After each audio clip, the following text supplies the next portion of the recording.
Hey friends, last week I did part 1 to this particular video topic on when K-pop songs were plagiarized by other artists in the world. This has been a long video series going over all the aspects of how K-pop has been involved in music on a global scale when it comes to sampling, remaking, and even plagiarizing. With the reverse on the plagiarism accusations topic, it's time to continue this long list of examples of when our beloved K-pop songs were plagiarized by other artists in the world. Thanks to the internet and a stronger K-pop community, artists these days almost hardly ever get away with plagiarizing a K-pop song because while you may avoid legal battles, you can never avoid the wrath of the K-pop community, honey. We are our own investigators, and we will make sure you're canceled, but also have your bank account info, blood, and firstborn for ransom.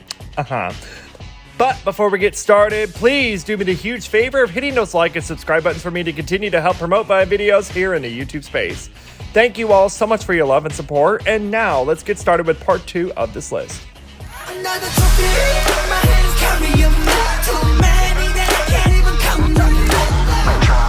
In November 2017, BTS dropped the music video for Mic Drop, and Jung shook the entire fan base, because they do that with every song they release.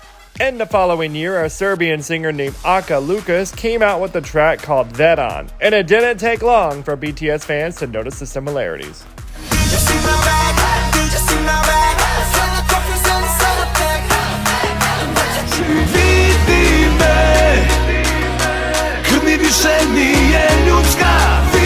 The BTS army called Lukas out on it, but he denied it, saying that he had gotten the music from a Greek composer. He even produced this contract with the Greek composer, but that didn't mean the producer didn't copy the music. Defenders of the K-pop faith descended on Lukas in righteous indignation, and let's be honest, some threats because you don't want to piss off the armies. Trust me, I know, okay?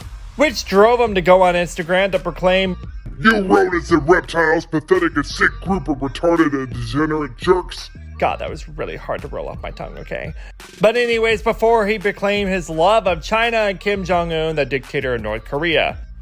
Damn, I must say, I am really impressed by how ballsy some of these acts are. Do they not understand the lengths that these K-pop fans will go to? They'll have you sanction the hella back, okay? But in reality though, Serbia and South Korea do not have the best relationship, and so Big Hit didn't pursue charges. And so the song can easily still be found online. Oppan Gangnam Style. Gangnam Style. As Psy's Gangnam Style was making the rounds worldwide as a global phenomenon in 2012, Brazilian singer Latino uploaded his own Brazilian version in September of that year on his own YouTube channel.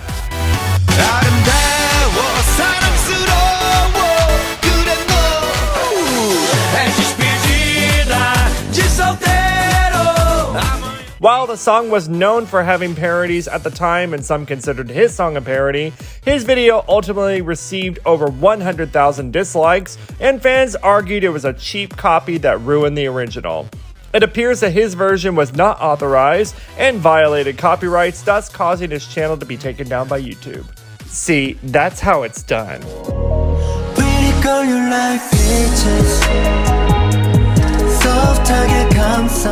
Just because you're a super fan of an artist, it doesn't give you the right to take their work and make it your own.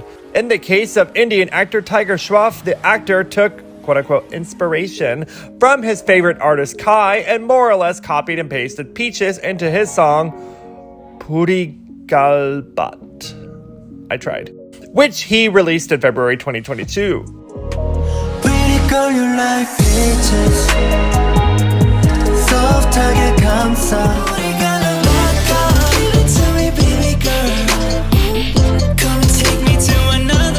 In true K-pop fashion, the fans came in droves to express their disappointment against the actor for plagiarizing his bias. It's in poor taste, and despite the backlash, it's still found on YouTube. It's too bad, really. We can't see the dislike count on YouTube videos anymore because it's very safe to assume that XOLs took matters into their own hands and violated that button. And that may or may not have been a poor attempt at a very dirty pun.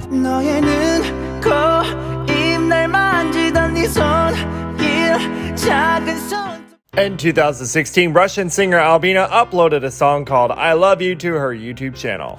The rhythmic, emotional singing was enthralling, and I'd have to say it would be one of the better songs out there at the time, except that it sounded just like Big Bang's Taeyang's Eyes, Nose, Lips from 2014.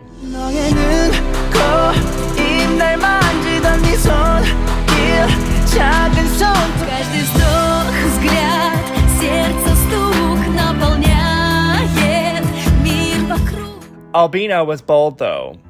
Like, really bold. She had the huge balls filled with testosterone, so good on her. Where she claimed in the description that she had created the music and lyrics. I mean, honey, did she think that no one would notice?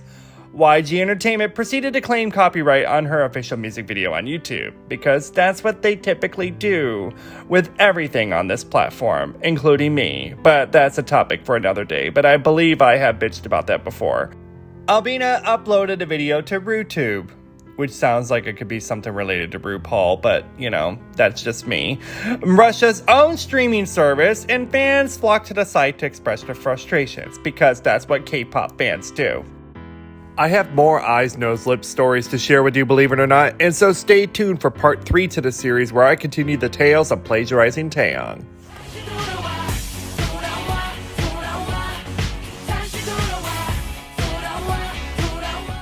It's a well-known fact that the Disney company owns a lot of shit in this world, and they have no shame in coming after your ass if you dare to violate copyrights and or go against the mouse. They can, like, literally buy a continent, okay? And in 2014, however, it turned out that the song Queen of the Dance Floor, which played on Disney Channel's Argentina's show Violetta 3, sounded a lot like Infinite's Come Back Again, which was released in 2010.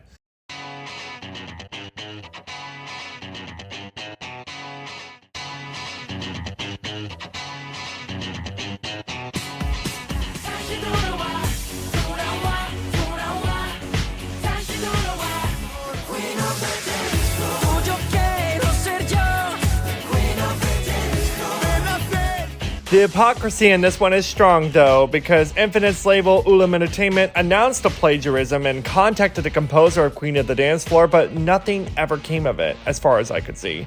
The song wasn't pulled and is still available. That is so rude. You do not go after my babies like that. In spirits, we ride at dawn, bitches.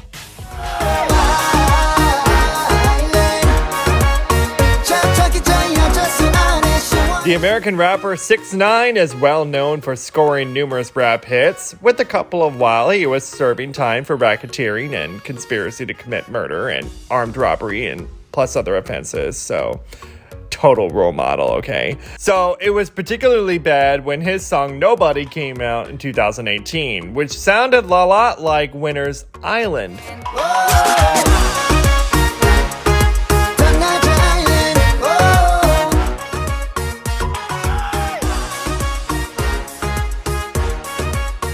YG Entertainment blocked the music video for Nobody on YouTube because they just know how to get it done, because they come after all of us. They're like Disney of Korea, okay?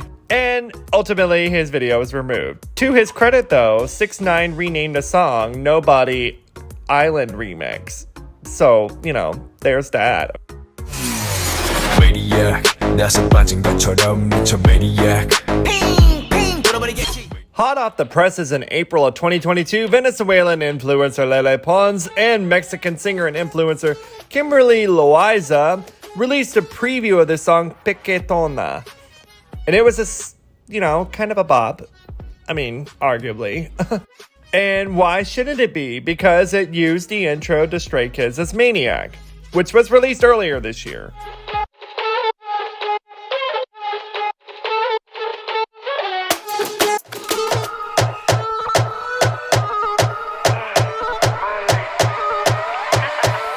And as I'm releasing this video, this is still developing, so there's not a lot to report other than that Loaiza has done this before with her 2020 song Do It, which was plagiarized from a DJ Crystal song called How I Do It.